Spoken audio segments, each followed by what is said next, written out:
Well, welcome to Lititz.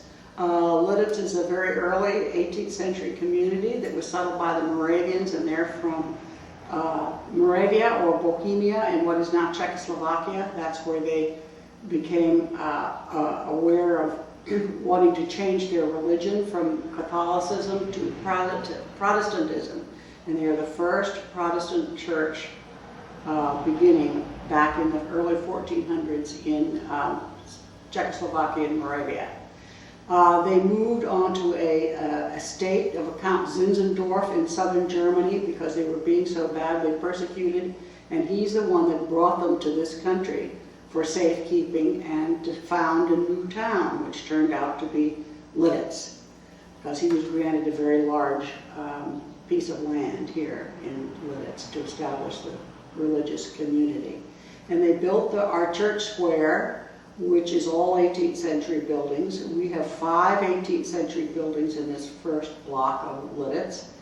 And the original settlers lived, the women in one house called sisters, the men in the other house called brothers, and they married by lot, by choosing a piece of paper with the girl's name on it at a church meeting. And then they were given land on this side of Main Street, and the lots were all the same. They were 36 feet wide and 200 feet long, and they had to perform some business for the town: shoemaking, hat making, barrel making, horseshoe making, anything like that that could be sold.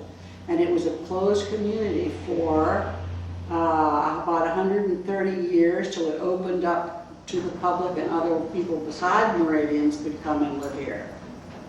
I think it's very interesting to note that the Moravians, when they established towns, always established schools, and always girls' schools in addition to the boys' school, which was very unusual in the 18th century. And if the sisters began a school of 4 rooms on the church square, which they taught and took care of these young girls who came, some to board, some as day students, and it was the beginning of Lindenhall School, which is the oldest girls' school in the United States. The big stone building that's across from us that was restored maybe 50 years ago was the store where all of the community brought their goods to be sold to the other townspeople. It was very much a closed community. People made things for other people, sold them here. No outsiders were allowed, and they had some very strict regulations about gaming and about playing games in the street and all sorts of unusual things that seem very strict to us today.